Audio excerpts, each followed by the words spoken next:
continue in English? Yeah, yeah. We'll continue in English, don't worry. Now, please, ladies and gentlemen, first of all, let me say thank you to Ivo and your group for inviting me here. I wish I had money in your bank, but unfortunately I don't. I have another treasure that I carry in my head that I would like to share with you. And what makes me even more happy is that I see a lot of children around here. Now, I have dedicated my life, or whatever is left of it, to the children of the future.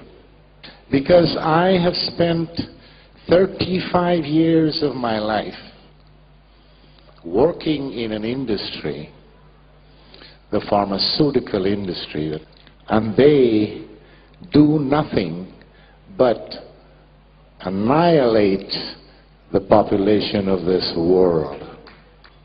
And why do they do that? Because they want to make money, money, money, money, money. They don't care about your lives. They only care about their wallets.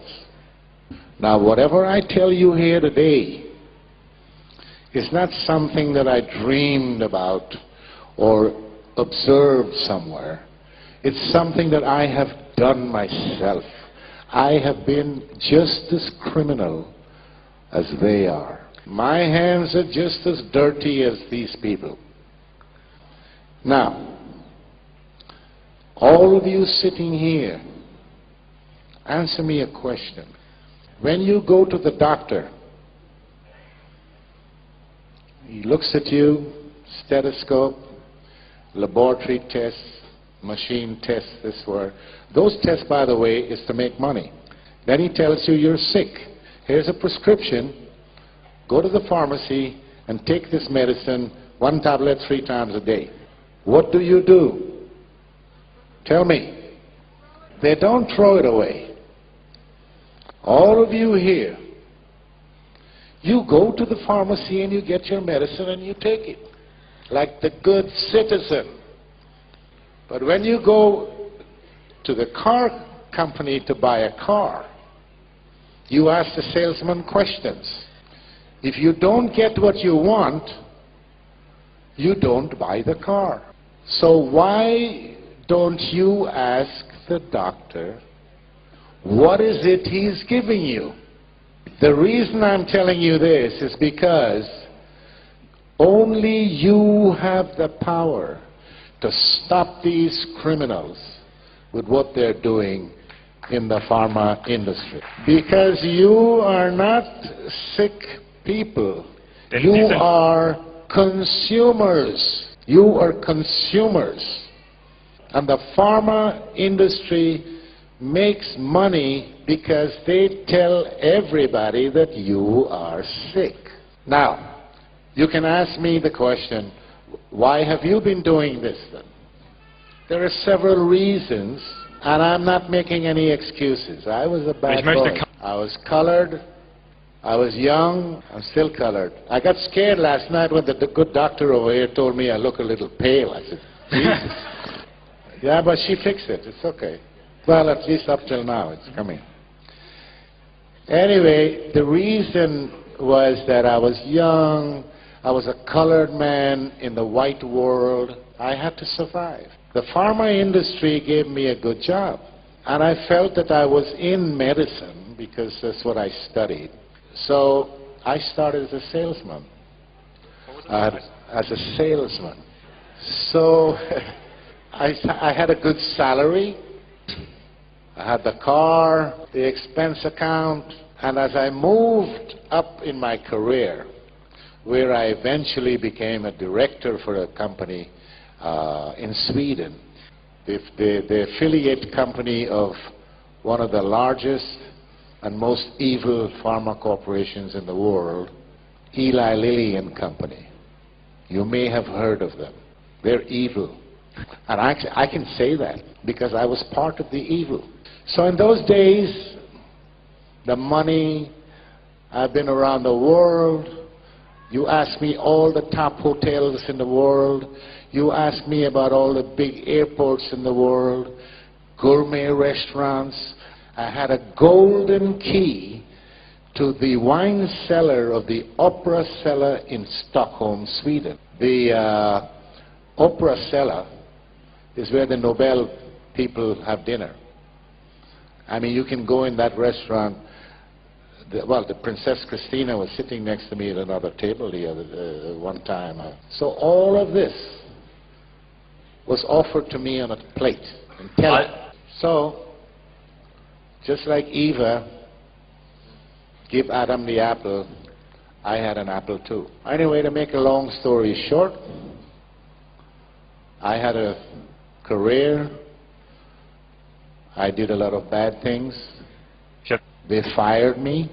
I started my own company, worked for several other pharma companies, big ones, world players. Then I met a German woman 15 years ago, and she said I have to come to live in Germany because she's not going to move to Florida. And I said, okay, so I came to Germany. I retired, officially retired. I played golf, good golfer in Germany, and I relaxed myself.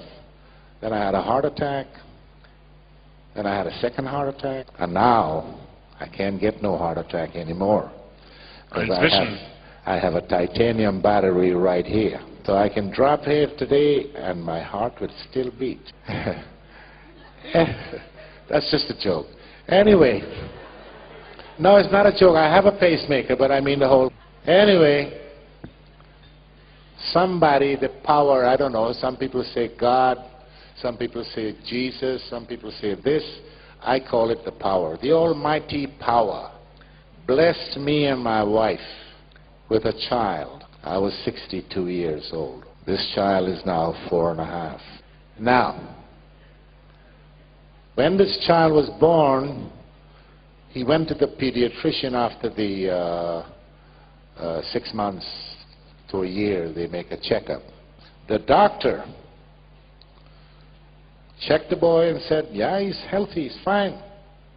Now I need to give him his cocktail for Marsan. Now I have told my wife, nobody, no doctor, no professor, nobody gives my child any kind of medication unless they discuss it with me and I approve it. Now this doctor,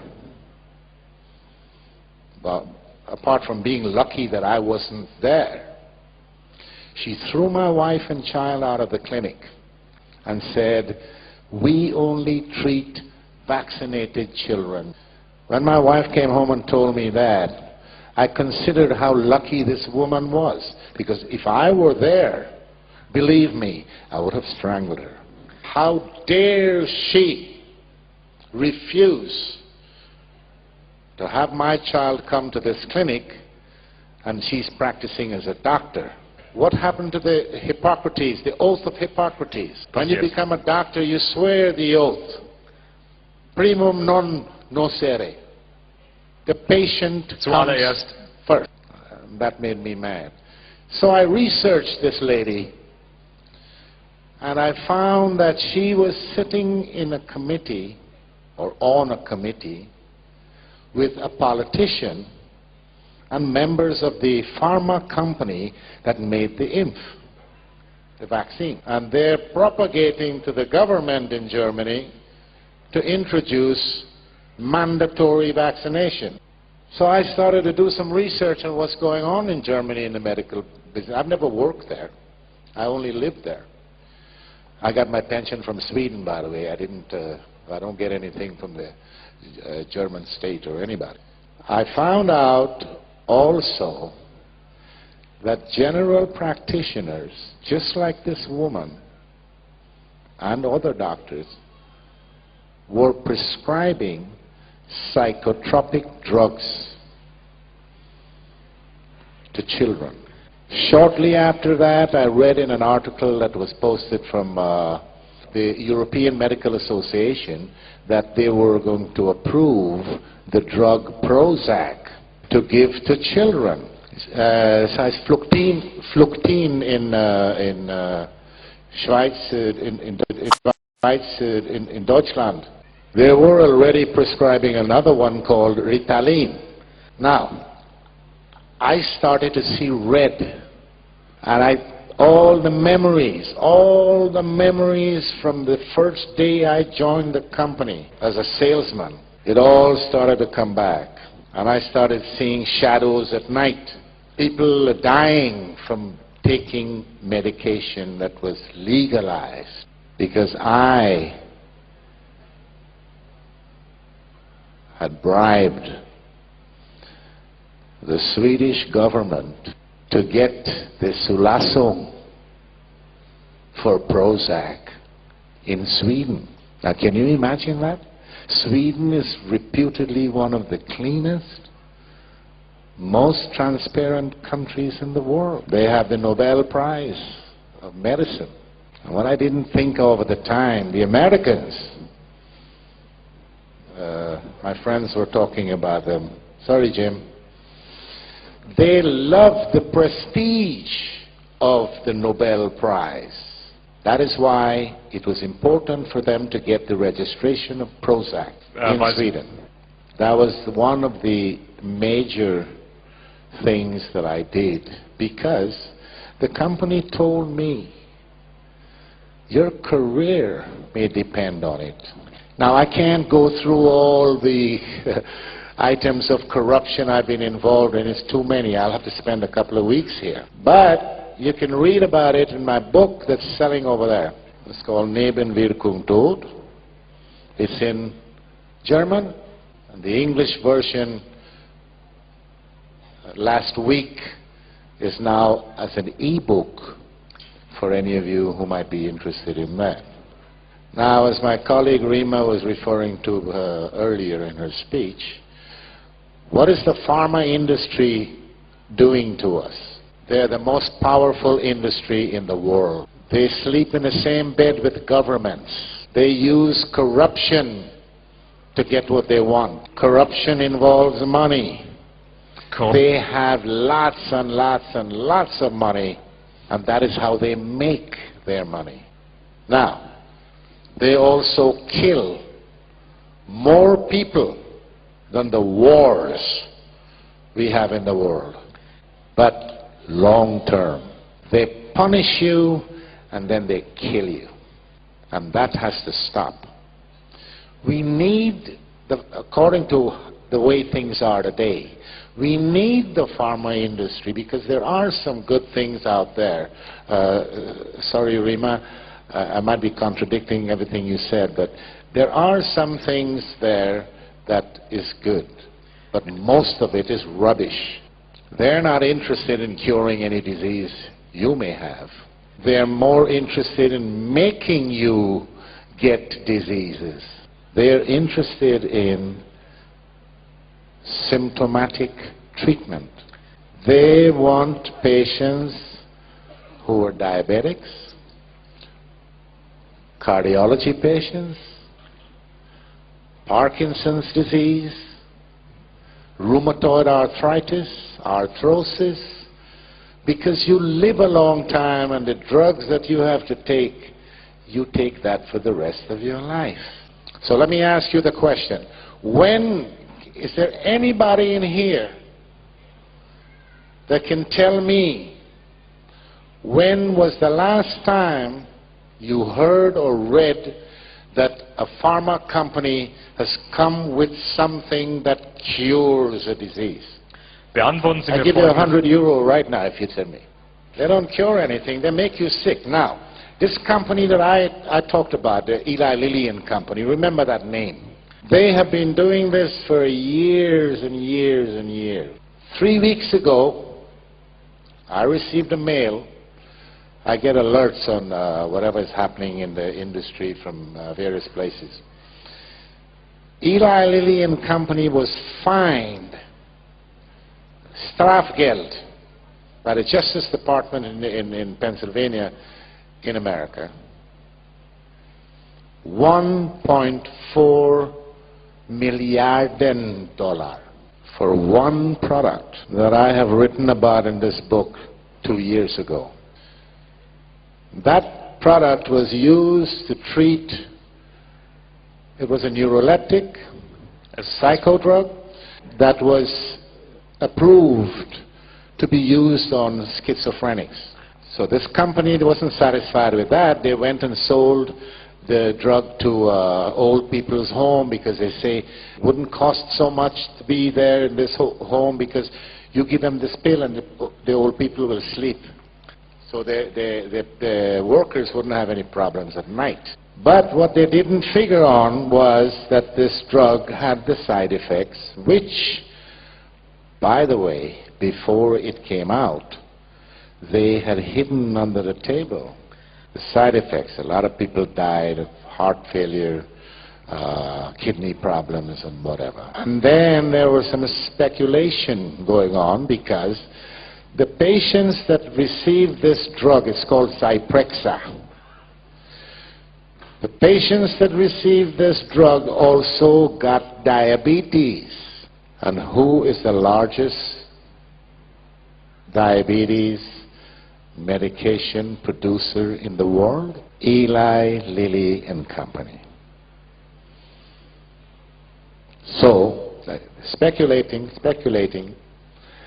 So they were taken to court and they were fined. It's the largest strafgeld in the history of the nation. Now there are a couple of other companies that were fined heavily for other drugs in the pharma industry, and these are huge companies. But it never came out. You know why? Because the press works also with the pharma industry just like the government does. And I was surprised because the Germans, they say, yeah, we write about all these things and whatnot. But they didn't write about this one. The pharma companies use the media to implant this dirty work on you. You never get to know the truth until it's too late. You have to raise your awareness to a higher level. Don't take for granted what your doctor is telling you, because the doctors these days, let's say during my working half of my life, they don't know much about medicine. And they don't care much about their patients. They think about how much they can get paid. And this is how the pharma industry reigns, stays in power. They buy the doctors. They pick them up when they're in medical school, 4th year, 5th year, pay their tuition, train them. Because the doctors don't get information from anywhere else except the pharma industry. And I know, because when I was a salesman, the pharma company used to tell me, never talk side effects. They taught us something called FAB, F-A-B, features, advantages, and benefits. Don't talk about side effects, that's taboo. I also know that they hide the dangerous side effects because I was in charge of a clinical study for Fluctine or Prozac.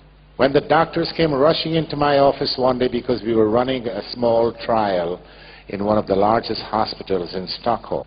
The first week they started the trial, 2 of the patients tried to commit suicide. And this is a major side effect of these psychotropic drugs. They call them the SSRIs, selective serotonin reuptake inhibitor. That's a long fancy. It's called akathisia. The pharma industry, by law, is not obliged to give out information like that. Their friends in Washington made sure of that. Do you know that George Bush's father was on the board of directors of Eli Lilly and Company? One of the political advisors in the George Bush administration, a guy called Mitch Daniels, he was a vice president with Eli Lilly. Do you know that Rumsfeld, he was a vice president in the pharma industry. My boss, former boss, the guy who was 2 steps ahead of me, he was the vice president in London. He later became the CEO and chairman of the board of Eli Lilly and Company. He was made a member of the American Homeland Security Committee. And that is because Eli Lilly and Company is one of the largest political contributors to the Republican Party. And all of these companies, all of them, they have $100,000 executive walking around in Washington and saying, "Hi, come to my barbecue this weekend." And that, ladies and gentlemen, is the highest form of corruption. It's called lobbying. It's approved by your government. Well, I don't know which one I have.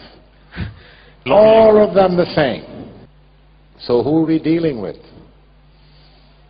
What are we doing? What are we setting our children open for? Now here's the good news, not for them. Sales of pharmaceuticals were dipping because when you look at the logistics of the whole thing, the baby boomers are now us.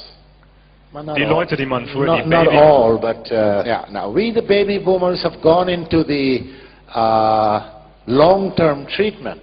You know me. You know, I got a pharmacy that's about 20 kilometers away from where I live for my medication with special delivery. You know why? I am one of their best customers.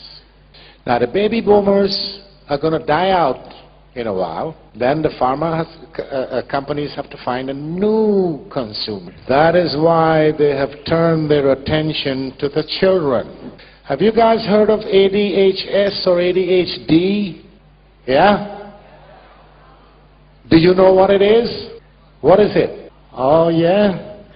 Well, it's funny, but all these years I've been in medicine, nobody can come and tell me up till now what ADHD is. Yeah, syndrome makes it a sickness. Since they can't prove that this is a sickness, they changed the S to D, calling it disorder. And when it comes to that kind of disorder, for example, how do they measure serotonin in the brain of a child? Do you know how to do it, doctor? With a Ouija board. That's one way of doing it. Yeah, right. But I don't think the pharma industry even knows about Ouija boards. What I'm saying is, they get the psychiatrists to sit down, you know, with their little bow ties. Psychiatrists, these are mad people. They might...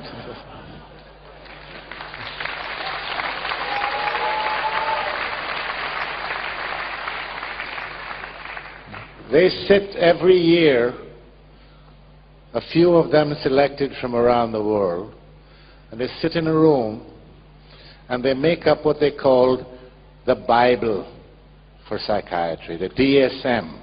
If this Bible was so good and so needed and does an exact job, why did they change the rules in this Bible during the last few years so many thousands of times? So they're targeting the children. They're calling these new fancy diseases, they're targeting them with these drugs. Strattera, Prozac, Ritalin, Paxil, Zoloft. In 2007, they had a report from the UK, or it's a European report, where 157 people were either killed or serious side effects with this new drug Strattera. Among them was a 3-year-old German girl. I find it difficult to even think or imagine that such a thing can happen. Now, my problem with these people is not revenge like some of the press people have been writing about in Germany, out for revenge. No, I don't care about revenge. What I care about is that stop killing our children. Because when the politicians around the world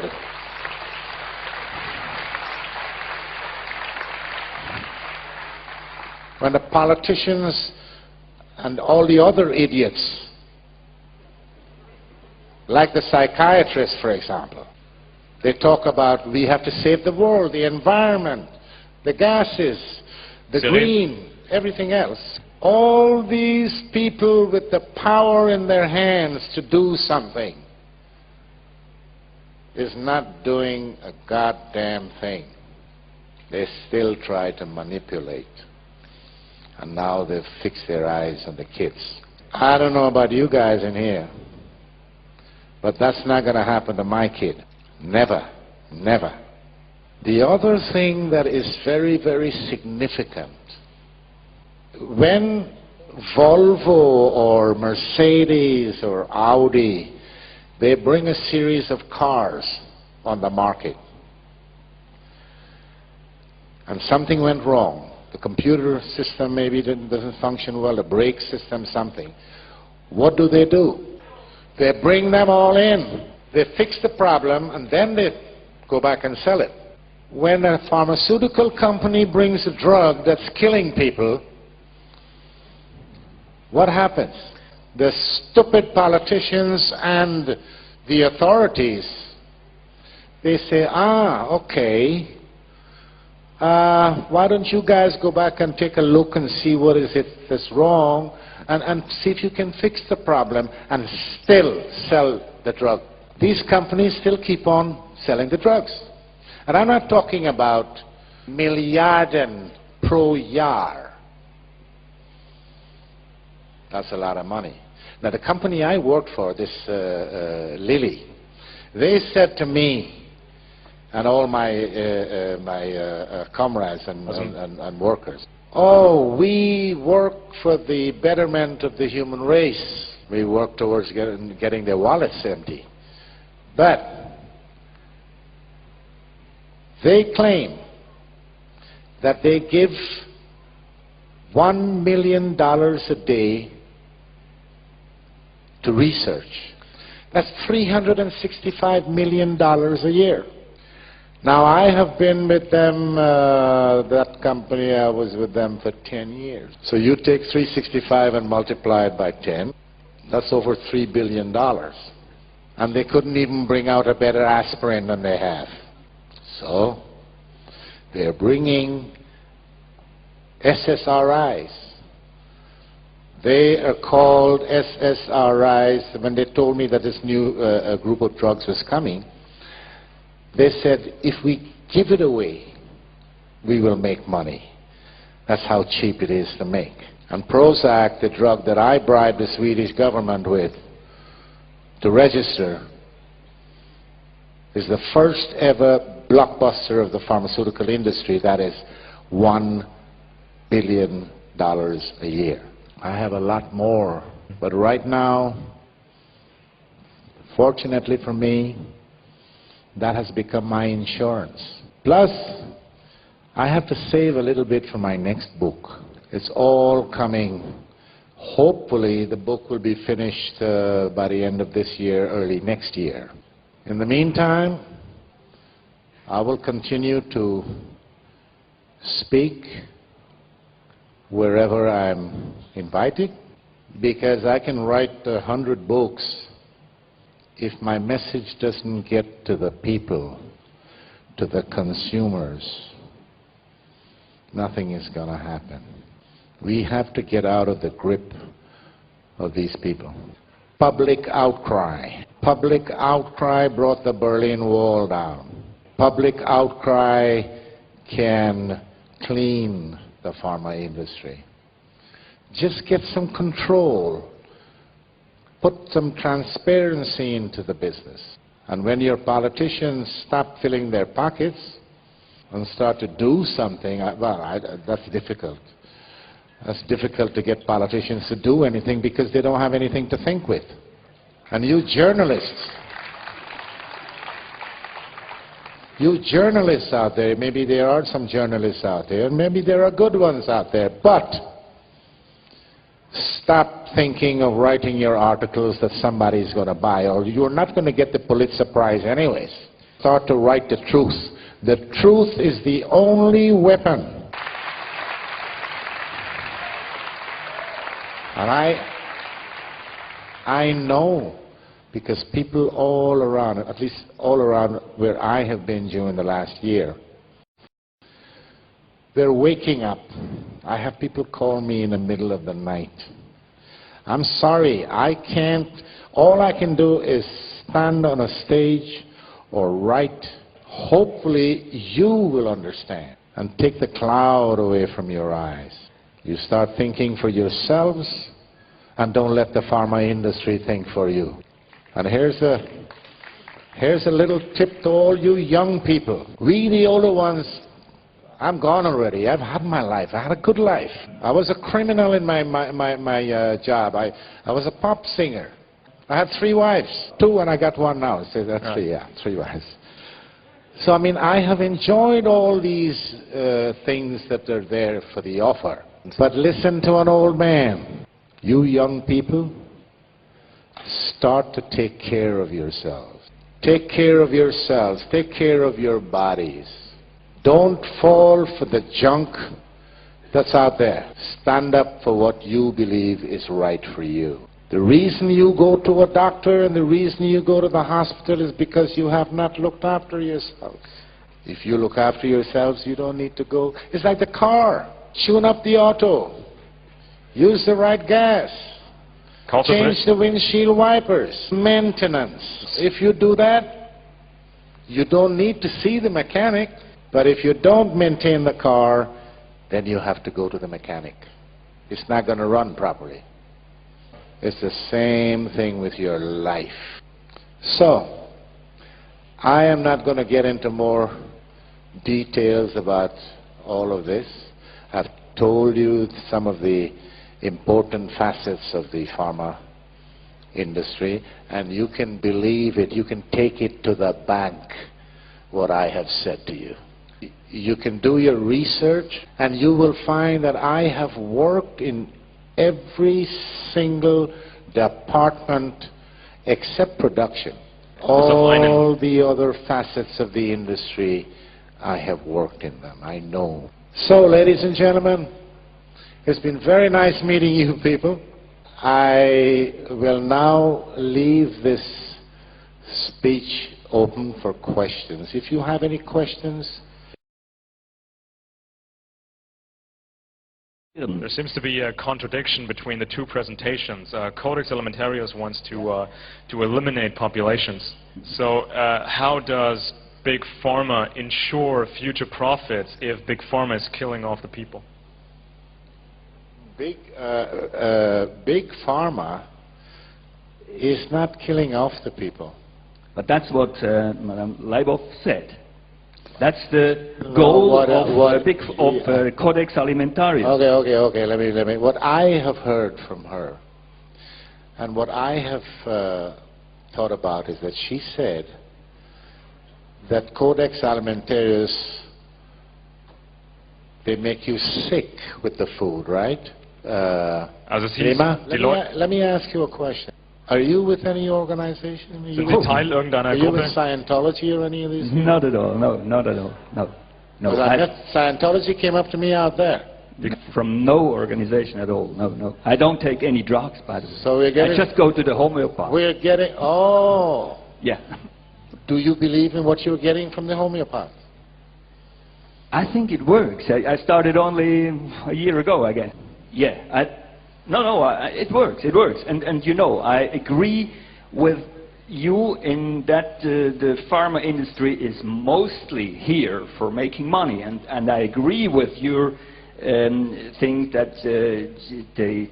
Rima, you talked about some key individuals who started not just Codex but started modern medicine, and I mean, it seems to be a contradiction. Well, what happens if the pharmaceutical industry kills off all the consumers? Well, here comes in the people above the industry.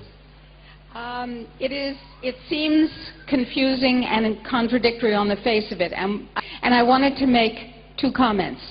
So I'm very glad that you asked that question. The first comment is that in a consumer-based economy, what we're talking about makes no sense. In a consumer-based economy, you want more people to buy more things.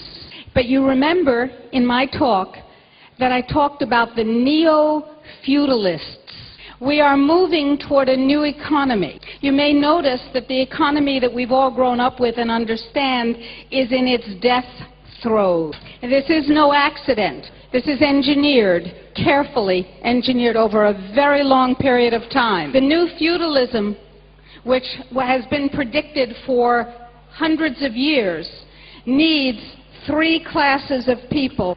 The new feudalism, as defined by the new feudalists, needs, first of all, the neo-aristocrats. The second class is their servitors, their servants, their serfs.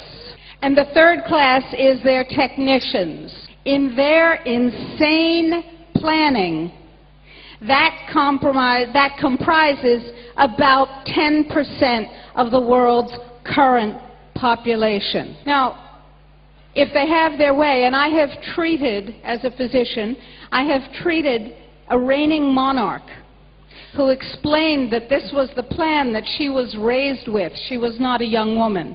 And the plan is underway.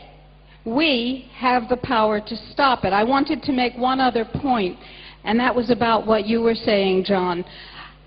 In the United States, and you know that very often bad things come from the United States and spread to Europe and the rest of the world. In the United States, there was a law enacted which was signed into law by the twice unelected President of the United States, George Bush. Yes.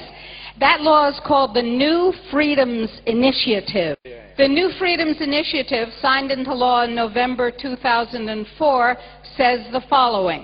It says every child in the United States, including unborn children, must be screened for mental illness.